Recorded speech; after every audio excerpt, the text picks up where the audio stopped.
Olá, meu irmão, minha irmã, amados e queridos, eu saúdo a você com a paz do nosso Senhor Jesus Cristo. Estamos aqui estudando a revista Generosidade, Generosidade na Família, lição 4, tá? Generosidade na família. Quando a gente tem tratado e pensado em generosidade, o autor, o nosso irmão, vem fazendo a separação dos tópicos da generosidade. E aí, quando você estuda a generosidade na família, você faz uma introspecção, né? Você olha para a sua própria casa, para os seus parentes, né? E você tem, assim, aonde se remeter, né? Para ver onde você pode fazer um autoexame, né? Onde você está conseguindo ir bem, onde você não está, onde você está tropeçando, né? Então a lição de hoje trata sobre isso. Vamos orar?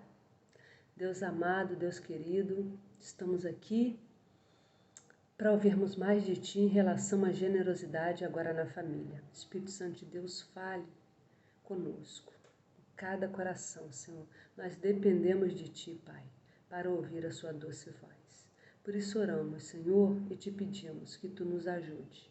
Oramos no Teu nome, Senhor. Amém. Então, irmãos, a nossa lição está baseada em 1 Timóteo 5,8, que diz assim: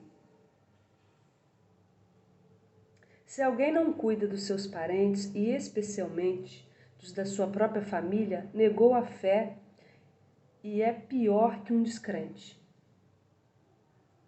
Faz a gente pensar, né? E aí a gente se remete assim: ser generoso na família é sempre simples? Não. Como qualquer outro relacionamento, famílias têm problemas de relacionamentos. E não há família perfeita, né? O pastor diz isso e é verdade, o autor está falando isso. Ele começa escrevendo, né? Está escrito aqui na lição: não existe família perfeita. E não existe mesmo. A melhor família é a sua, a melhor família para mim é a minha, né? E a gente discorre sobre isso tomando um certo cuidado, né? Porque muitas vezes a gente é acusado pela família de praticar mais boas obras e pensar mais, às vezes, no irmão da igreja e aí do que num próprio familiar. Relações difíceis e problemáticas familiares não é novidade, na minha família tem, na sua tem, todas as famílias têm, né? A gente tem que saber lidar, sabe com o quê? Com o ingrediente, com amor. A gente tem que aprender a lidar com muito amor, muita singeleza, encher muito os nossos corações de amor para abençoar, para amar, para cuidar, né? Porque é um dever nosso cuidar dos nossos familiares, né? E ser generoso, porque a generosidade está na família e esbarra na família, né? Nosso irmão disse assim, ó: desejo refletir nessa lição sobre a família de José, filho de Jacó, né? Tá lá em Gênesis, né? Linda história de José, já dissecada, estudada, maravilhosa que é, né?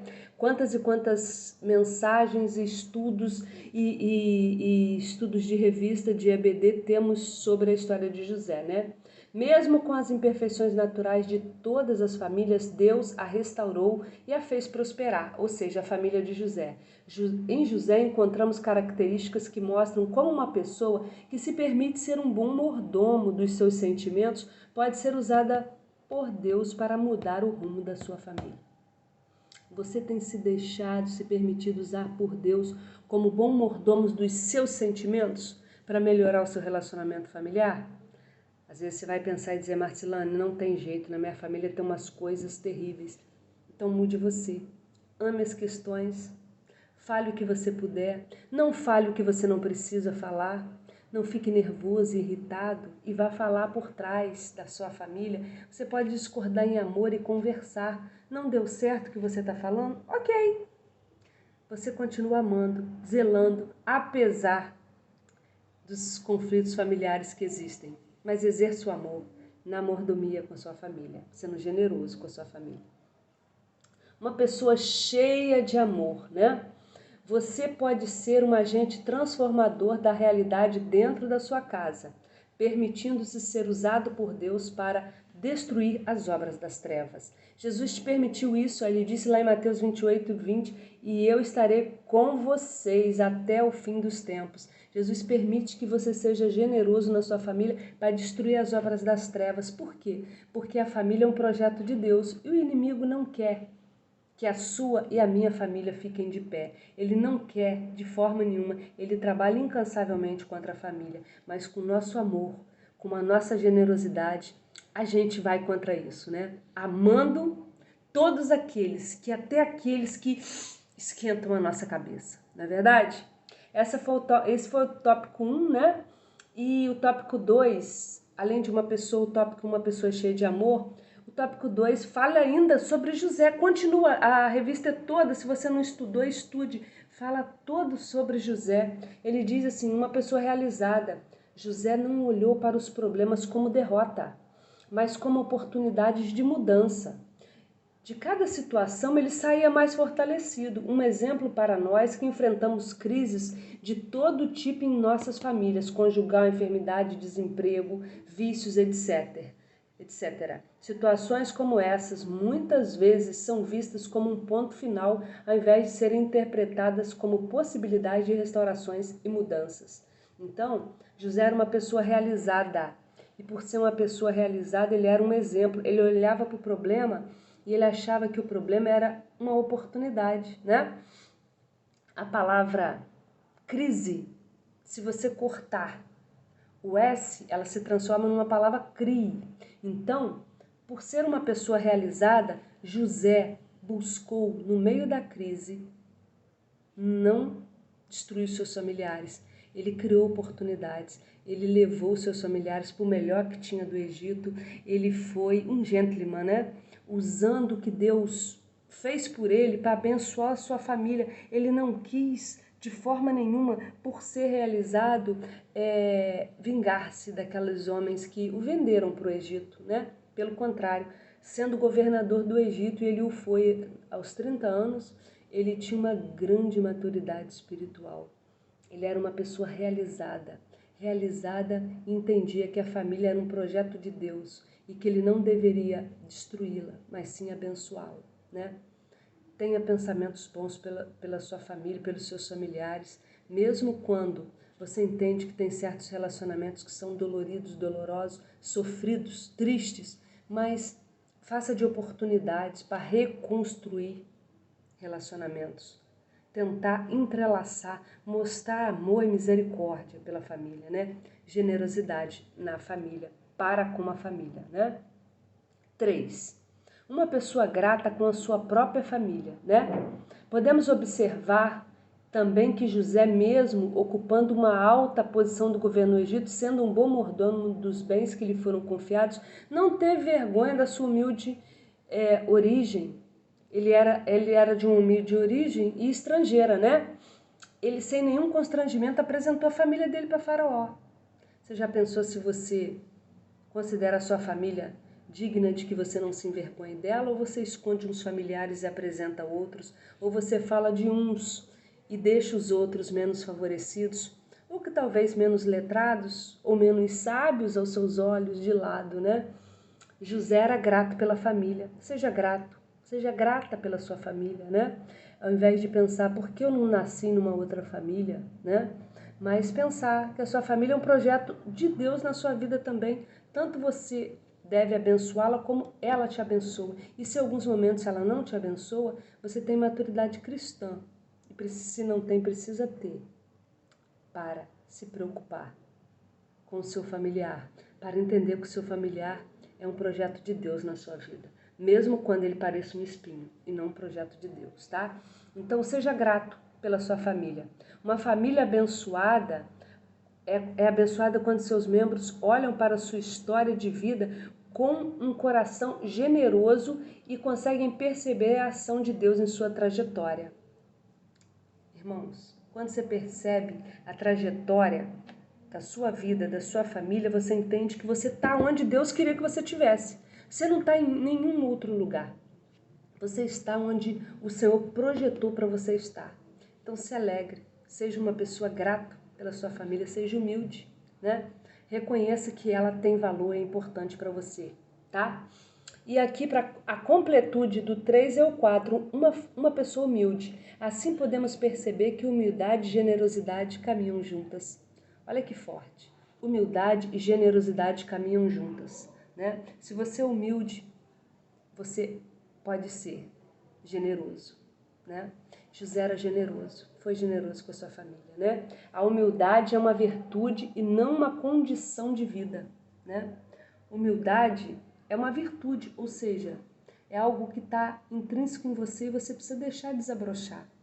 Desabrochar para com aqueles com quem o Senhor colocou perto de você, ou com aqueles familiares que talvez você não tenha nem mais contato, você nem os veja há anos, mas você pode orar por eles, você pode clamar pelo Senhor. Eles têm que ser um projeto seu, mesmo que seja de oração, tá? Mesmo que você não conheça os filhos deles, que você não conheça algumas pessoas da família deles, de ramificações, mas você pode abençoá-los, você pode ser generoso, generoso no cuidado com eles, se preocupando com eles em oração. Se você não tem contato, perdeu o contato, mas você sabe que eles precisam de salvação. Ser generoso com a família também é orar pela salvação daqueles não salvos, é visitar os doentes, é se preocupar com os mais necessitados, é levar esperança, não como alguém que você esteja assim ou assado, acima ou abaixo, não, como sendo um igual a ele, como entendendo que ele precisa de Jesus. E se ele tem Jesus e você não vê transformação, você precisa clamar para que Jesus faça a diferença na vida dele. Assim você será uma pessoa humilde, né? Sendo generoso no cuidado com a sua família. Aqui está. Vocês planejaram mal contra mim. Isso aqui é um versículo de Gênesis 50:20. É José falando com seus irmãos. Mas vocês planejaram mal contra mim, mas Deus o tornou em bem para que hoje fosse preservada a vida de muitos. Com essa atitude, José agiu com generosidade sobre os seus e, por extensão, sobre o Egito. Olha que importante. Ele diz que eles planejaram, os irmãos planejaram mal contra ele. Mas Deus tornou isso em bem. E naquela época em que eles estavam, através de José, a vida de muitas famílias foram preservadas, né? Então, a generosidade com a família alcança uma longitude que Deus talvez tenha para sua família e que passa por você. E às vezes, com as suas atitudes impessoais, ou talvez briguentas, ou talvez sem amor, você esteja afastando as possibilidades que Deus tem para o seu familiar. É muito sério isso. A generosidade com uma família passa por você sempre. Sempre. Abra o seu coração para o seu familiar. Aquele que te magoou, que te machucou, aquele que te entregou, aquele que te ofendeu, aquele que te atazana todos os dias, aquele com quem você não pode nem chegar perto, que dá vontade de você brigar. Exerça a generosidade com ele, orando por ele, pedindo a Deus que trate você e trate ele, que dê paz ao seu coração, que traga em você atitudes generosas para com ele. Ele não merece. Ninguém merece nada, porque nós somos pecadores por essência. Claro que nós temos muito valor para o Senhor, mas ele merece sim. Ele merece que você ore por ele, que você o perdoe. Perdoar é barato para você. Perdoar trata você. Perdoar liberta você, tá? E a generosidade com a família passa por tudo isso, por todos esses itens, tá? Pense sobre isso, pense sobre isso, pense em perdoar, pense em amar, pense em desculpar aqueles que foram tão problemáticos com você. Pense, meu irmão, pense em exercer o perdão para com a sua família, tá? E aí, fechando a lição, o irmão diz assim: a família é uma criação de Deus e não uma simples instituição social ou moral. Nela embasamos nossos valores morais e espirituais. Nela aprendemos sobre irmandade. Por isso é necessário agirmos com generosidade e com um coração puro para com a nossa família, sempre dispostos a oferecer o nosso melhor, né? Coração puro. Deus se agrada de um coração puro. Tem um coração puro? Ame o seu familiar. Você entendendo que ele merece ou não, tá? E aqui, o irmão deixa 4 perguntas. Você estaria disposto a ajudar a corrigir as imperfeições de sua família? Eu diria que sim, respondendo. O que você tem aprendido nas situações difíceis e crises na família? Eu tenho aprendido a ser generosa. Eu tenho aprendido a orar pelos meus familiares. Eu tenho aprendido a fazer pelos meus familiares coisas que no fundo eu posso julgar que eles não merecem, mas eu faço. Você se sente honrado pela sua origem familiar? Sim, principalmente por Deus em primeiro lugar, né? Pratique atitudes humildes e generosas, viu? Começa pelo amor, ame a sua família. Generosidade para com a família passa por você, passa pelo seu coração. Do seu coração procedem as saídas da vida. Querido, querida, pratique a generosidade na sua família. Faça sem esperar nada de volta. Ame sem esperar ser amado. Aprecie sem esperar ser apreciado, tá? Reconheça que pessoas precisam da sua generosidade, tá bom? Boa semana, Deus te abençoe. Obrigada por assistir essa lição, obrigada por ouvir o que o Espírito Santo de Deus tem falado sobre nós, conosco sobre a generosidade. Desculpa, tá? Uma semana muito boa, de todo o coração. Pratica a generosidade na família, tá bom? Um abraço, fica na paz.